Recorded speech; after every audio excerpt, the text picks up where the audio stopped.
condemning the racial and cowardly terrorist attack perpetrated by Pakistan in Pahalgam to fan communal hatred and destabilize our country. I also bow my head in condolence with all those innocents who tragically lost their lives on that day. The entire nation stood with those families and felt their pain. I also salute the valor of those brave hearts and those civilians who were the casualties during the course following these attacks. Sir, like the rest of the country, I too take great pride in saluting our armed forces with the precision and the valor that they showed in targeting Pakistan's military areas and neutralizing all that Pakistan was wanting to do, which is destroying their targets as well as their air bases and their radar systems. The restraint and the responsibility that they showed in this precise targeting showed India's military might to our neighbors and to the rest of the country, and I wholeheartedly congratulate our armed forces for this victory. Sir, throughout yesterday, I have been hearing both sides. Everybody over here spoke about their view of what this whole 72-hour episode was about. While the Treasury benches thumped their chest in victory, the opposition said that ye kya, in fact, not only showed their approval before me, a leader from the opposition party said, "Jang ruka kyun?" Sir, I am shocked to hear that in this house there are MPs who say, "Jang ruka kyun?" What were we here for? Were we here to fight and demolish Pakistan, or were we here to give them a befitting answer? Sir, jang रुका क्यों उनसे पूछिए जो लोग border में बसते हैं.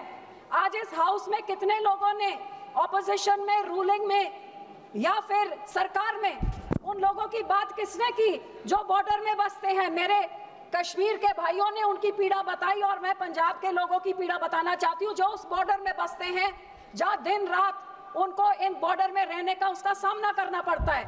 जिनके खेत उस तरफ थे उनको बोला गया आर्मी ने कि अपने फसल को काट दीजिए क्योंकि यहाँ पे किसी टाइम बंद हो सकता है, तो फसल तैयार हो ना हो उसको काटना पड़ा.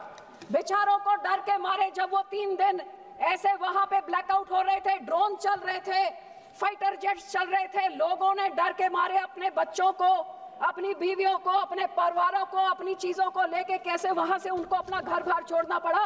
और पाकिस्तान वाले जैसे कश्मीर में लगातार पूंछ में जैसे होता है, उन लोगों से पूछिए वो गरीब जो बॉर्डर में बैठते हैं और रोज इसको झेलते हैं, वो बॉर्डर के इलाकों के लोगों से पूछिए जो इसका निशाना बनते हैं, जिस करके बॉर्डर में कभी कोई डेवलपमेंट नहीं होती, हमेशा बैकवर्ड होती है क्योंकि वो देश की रक्षा के लिए सबसे आगे होती.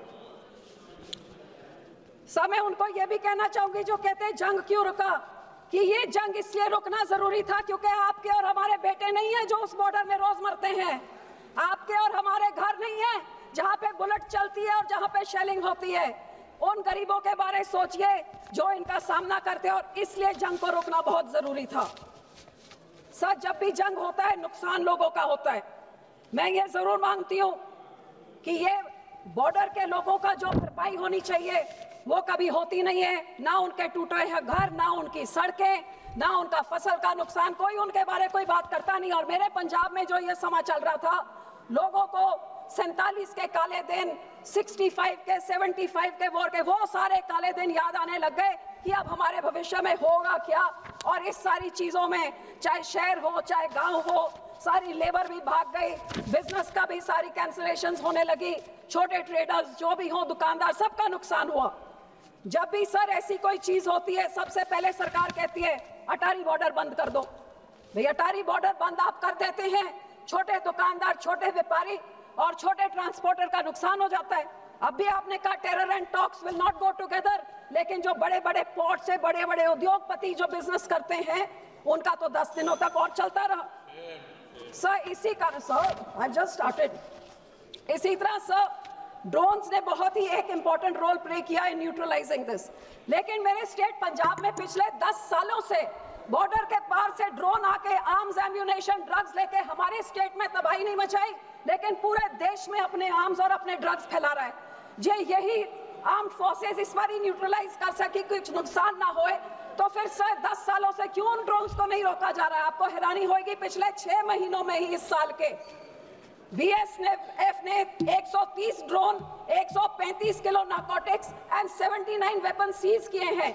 आप सोचिए कितने जो सीज नहीं हुए हैं और वो देश के कोने में जाके क्या हैवक क्रिएट कर रहे हैं। हमारे देश का लॉ एंड ऑर्डर का तो ये हाल हो गया है। Daylight robbery, extortions, murders, gangsters are ruling Punjab, and the police and the state administration has totally failed. Be it singers, be it sportsmen, be it politicians. Sir, हमारे police station में grenade से हमले हो रहे हैं, rocket launcher से vigilance के दफ्तर में हमले हो रहे हैं, और गैंगस्टर जेल में बैठ के, सर 2 मिनट, जेल में बैठ के टीवी के इंटरव्यू दे रहे हैं। ये पंजाब के हालात है। सर गोल्डन टेम्पल में भी 10 बारी धमकियां आ चुकी कि हम उड़ा देंगे। क्या सरकार को उधर की नाकाम है? आप ही कुछ कर दिए।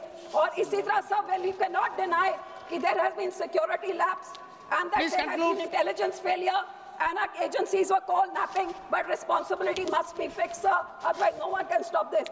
Sir, मेरे last 2 points, sir. Kailash Mansarovar का 1 point, please conclude. शुरू कर सकते हो, करतारपुर साहब को खोलिए।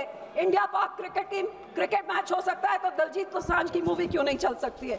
आखिर में सर, मैं अपने सिक्योरिटी फोर्सेस का अप्रिशिएट करती हूँ, मैं धन्यवाद करती हूँ कि ये वॉर रुका। सर लास्ट लाइन, मैं शुक्राना करती हूँ और हमारे लोग भी कि ये वॉर रुका, क्योंकि वॉर के साथ लोगों की जाने